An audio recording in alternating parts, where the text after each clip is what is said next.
Okay, it's our Feedwater heater video. This is showing a high pressure Feedwater heater. Low pressure Feedwater heaters do not have a de-superheater section in them. You can think of Feedwater heaters as an extension of your steam turbine. They are part of the operation of it, and their design is figured into the steam turbine operation. Feedwater heaters increase the plant efficiency by recycling heat energy or reclaiming it. The steam coming into this Feedwater heater, which is Feedwater Heater 5, the one we chose, has gone through the high pressure steam turbine, back to the boiler to be reheated, to the intermediate pressure steam turbine, and then as part of the exhaust comes here. The rest goes to the low pressure steam turbines and the boiler feed pump. Feedwater heaters also lower the amount of steam volume that's going to go to the low pressure turbine. It'd have to be a lot larger machine, or maybe have an extra low pressure steam turbine if you weren't using part of the steam up before it got to the later stages in the low pressure turbine. This is a counterflow 2-pass Feedwater heater. Your feed water comes in, goes down the U-tubes, back to the outlet. Extraction steam comes in and kind of goes the other direction. This whole thing is a condensing section. Extraction steam comes in, hits an impingement plate, and then it goes through these baffles trying to get maximum contact with the tubes. Your upper heater drains, same thing, hits an impingement plate and tries to get maximum contact with the tubes. It drops down. You have baffles coming across. The steam flows this way across this. Just trying to get maximum contact with the tubes in the Feedwater heater. The upper drain is coming in at 357 degrees from Feedwater heater 6. It's leaving this Feedwater heater at 301 degrees. Your extraction steam's coming in at 638 degrees, 122 psi. It's de-superheated here down to saturation temperature. Your drain cooler tries to subcool the drain below the saturation temperature. As this is the coldest water coming in, you're trying to cool this condensate coming out as cold as you can get it. Up here, you're just trying to get all the heat energy you can into the feed water. You have 252 degrees coming in, 415 pounds pressure. That's leaving here at 333 degrees Fahrenheit. So you've gained 81 degrees. You have your air vents. These are really critical. For startup, you have extra vents you open, valves around the orifice just to get rid of all the air. Normally there's a small orifice. This goes back to the surface condenser, remove any air. If these airlock, you lose your efficiency. Okay, it's the Feedwater heater operation. As the plant load increases, the feed water flow increases and the extraction steam flow will increase. Feedwater heater level transmitters, they may stick or fail. If you hear noise, water hammering in these, you may have too low of a level. It's causing it to flash in your drain cooler, do damage. If it gets too high, it can also cause water hammer. You may have a problem with corrosion products plugging up tubes. You can get iron and copper deposits in your tubes. You'll see this in the feed water pump having problems at higher loads. You would check your inlet outlet pressures.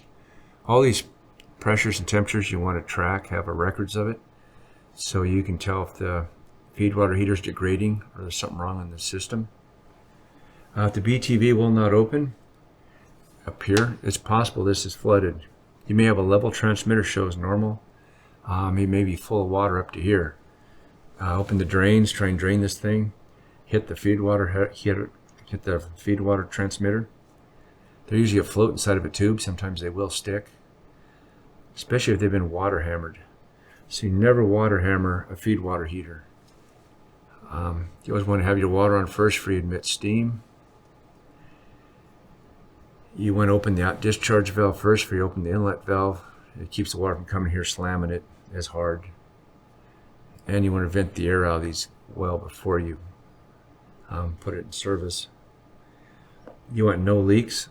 Any leaks, you want to check bolt torque. You may have to change out gaskets, pipe fittings. They will steam cut and damage the flange faces if you let leaks go uncorrected. We have a TTD, terminal temperature difference. it is a difference in the shell side saturation temperature versus the feed water heat out temperature. So up here, you expect to see a temperature difference between the water coming out and the saturation temperature up here. If this will tell you if the feed water heater performance is degrading or plugging up on the tubes. Down here we have the drain cooler approach temperature. It's a shell side drain temperature minus the cooler outlet temperature. So this is the saturation temperature here. This is how much it's been subcooled below saturation. That's just the colder water coming in. It should extract all the heat it can out of here. This prevents flashing on the line downstream also. Low level, you can have flashing in your drain cooler. It'll cause damage in tubes and baffles. High level, you lose loss of efficiency. You get the level up to here. You may have some water hammer. You may also go back here to shut the BTV. You never want to get water back into your steam turbine.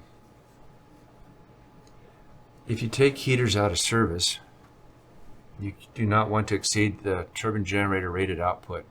You can take a Feedwater heater out of service and gain another 10-15 megawatts. You do not want to exceed the maximum end loading on the steam turbine. Steam turbines are designed to extract steam at various stages to minimize the pressures on the next stage. You'll have high thrust bearing temperatures. You may see your shaft move a little bit with indication. So basically, what Feedwater heaters come out of service is dependent on your steam turbine manufacturer.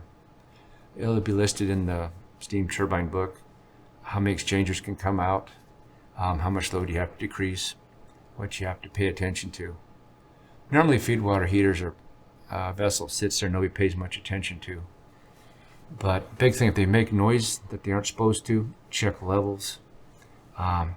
You water hammer these things, you can damage this column very easily. Some of them will have a magnetic float, then the outside your indication will be, they'll pick up the magnetic pulses. So if this float sticks, or there's a little steel collar that may drop down the bottom, you have to take a magnet, pick it back up, try and find where the magnetic float is on some of the older K-Tech styles. It's a big thing on Feedwater heaters. Do screenshots when the plant's running at certain loads so you can track your temperatures, pressures across this. That way you can determine if something's going wrong. You can do trends, but usually they degrade, it's really slow. So I don't know, every 6 months or something, take all this information, maybe sooner. You have to base it on your megawatt output.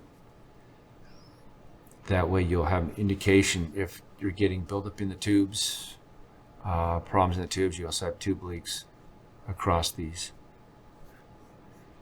If the tube leaks, they can be re-rolled, or if they're bad, you have to plug tubes in here.